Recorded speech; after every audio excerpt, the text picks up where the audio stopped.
dans tout le monde entier. Parce que c'est l'économie qui dirige un pays, ce n'est pas la politique. Si vous avez votre père qui vous donne de l'argent chaque matin pour aller à l'école, il va vous dire, mon fils, tu dois être major. Il va vous dire, je ne veux pas que tu rentres après 20 heures chez moi. Il va vous dire, je ne veux pas de mini-jupe, je ne veux pas de garçon chez moi. Si tu trouves que tu es déjà grand, va louer ta maison. Parce que c'est celui qui finance, qui dirige comment est-ce que tu dois fonctionner. Dans notre pays, 85% de nos recettes fiscales proviennent des multinationales. 54% des capitaux qui sont investis chez nous sont des capitaux étrangers.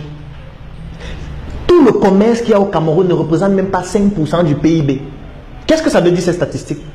Les recettes fiscales, pour ceux qui connaissent le b.a.-ba de l'économie, savent que c'est avec les recettes fiscales qu'on paye les fonctionnaires, qu'on construit les routes, qu'on construit les hôpitaux. Et 85% de cet argent proviennent des multinationales. Ça veut dire provient des personnes qui viennent d'ailleurs. Et dans l'histoire, aucun peuple n'a allé dans un autre pays développer ce pays-là. Donc aucun pays n'a quitté son pays pour aller dans un autre pays le développer. Donc quand quelqu'un vient chez vous, c'est toujours pour des intérêts.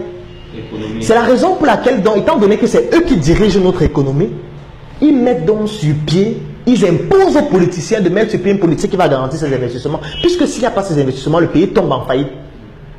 Et ce n'est pas le fait de commenter sur Facebook, faire des marches qui vont faire en sorte que ça change. Si ces statistiques-là ne changent pas, rien ne va changer.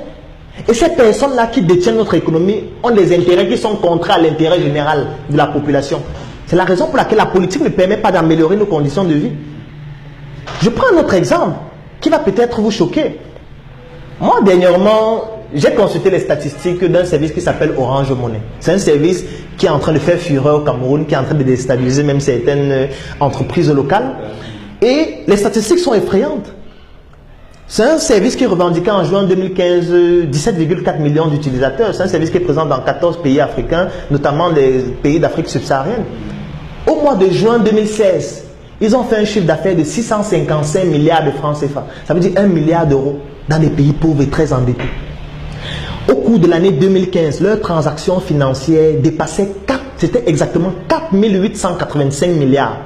Et moi, j'ai comparé ça avec le budget du Cameroun de 2016, qui était de 4 200 milliards environ. Donc, les transactions financières de Orange Money, ça dépassait le budget du Cameroun. Parce que quand on dit que c'est eux qui détiennent notre économie, on a l'impression qu'on raconte les beignets bouillis.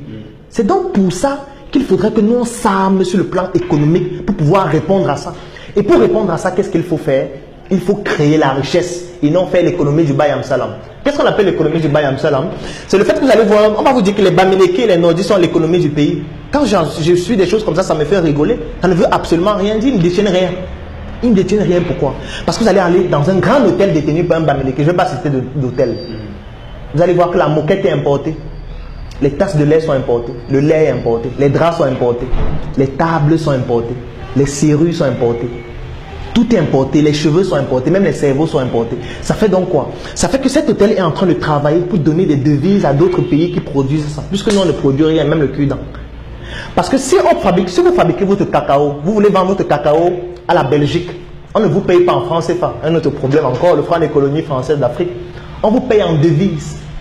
Et étant donné que c'est la France qui garantit notre monnaie, ce n'est même plus seulement la France, c'est désormais l'Union européenne, on verse toutes nos devises au trésor français. Les devises, c'est l'or, c'est le diamant et tout ce que vous pouvez imaginer.